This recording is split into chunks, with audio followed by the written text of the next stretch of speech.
pada zaman Rasulullah Shallallahu Alaihi Wasallam terdapat seorang sahabat yang bernama Sya'ban radhiyallahu anhu. Sya'ban radhiyallahu anhu merupakan sahabat Rasulullah yang sangat rajin beribadah. Setiap kali beribadah, setiap kali dia sholat berjamaah, ia selalu mengambil posisi bagian kanan di masjid supaya agar dapat memudahkan orang lain atau sahabat-sahabat yang lain untuk lewat. Rasul dan para sahabat sudah mengetahui kebiasaan Sya'ban tersebut dan sudah memaklumi hal tersebut. Suatu hari di waktu subuh, Rasulullah Shallallahu Alaihi Wasallam ketika hendak melaksanakan salat subuh bersama sahabat, beliau tidak melihat Sayyidina Sya'ban berada di saf kanan seperti biasanya. Ketika Rasulullah bertanya kepada para sahabat yang lain, apakah kalian tahu di mana Sya'ban? Kemudian sahabat yang lain menjawab, tidak tahu ya Rasulullah. Kemudian Rasulullah berinisiatif untuk menunggu sejenak, mungkin barangkali Sayyidina Sya'ban terlambat atau masbuk. Jadi salat subuh pada saat itu dihentikan sebentar hanya untuk menunggu Sayyidina Sya'ban. Namun sudah berapa lama Rasul menunggu, tidak kunjung datang Sayyidina Sya'ban.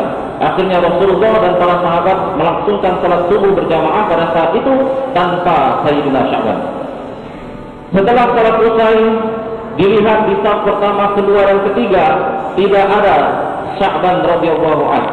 Akhirnya Rasul bertanya, adakah di antara kalian yang tahu di mana rumah Sya'ban radhiyallahu anhu? Ada seorang sahabat yang menjawab, saya tahu ya Rasulullah. Akhirnya mereka bergegas untuk pergi ke rumah Sya'ban dari Masjid Nabawi pada saat itu. Alangkah terkejutnya Rasulullah dan para sahabat saat itu, ternyata perjalanan dari Masjid Nabawi menuju rumah Sya'ban adalah menempuh perjalanan kaki selama 3 jam perjalanan. Rasul dan para sahabat terkejut betapa rajinnya Sayyidina Sya'ban 5 waktu sholat ke masjid menempuh 3 jam perjalanan kaki.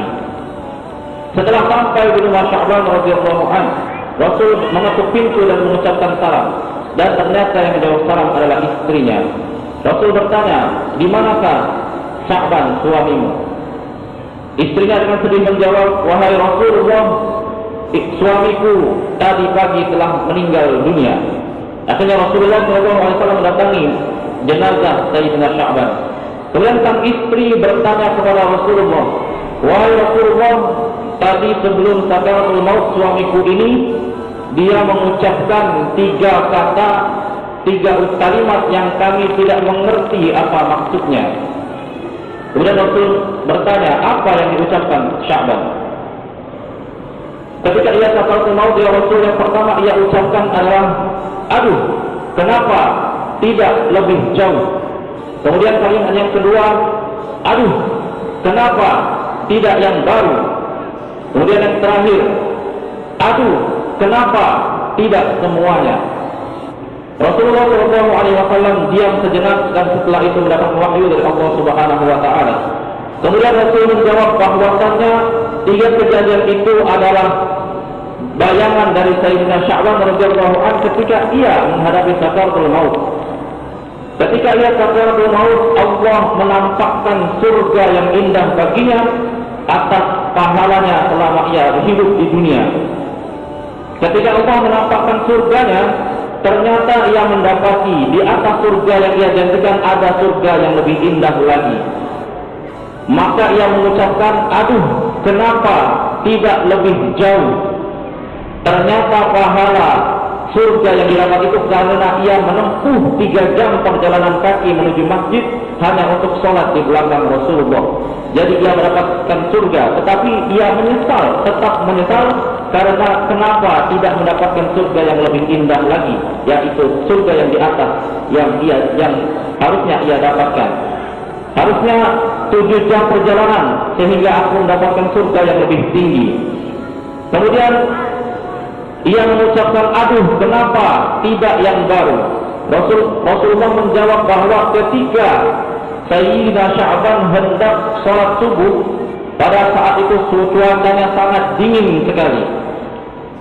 Akhirnya Sayyidina Sya'ban ini memakai pakaian hangat untuk melapisi badannya. Lapisan yang pertama ia lapisi dengan baju hangat yang buruk, dan lapisan luarnya ia lapisi dengan baju hangat yang baru. Ketika ia berjalan, dilihatnya ada sahabat yang lain yang terkapar hendak mati kedinginan, padahal ia juga ingin sholat subuh berjamaah di belakang Rasulullah.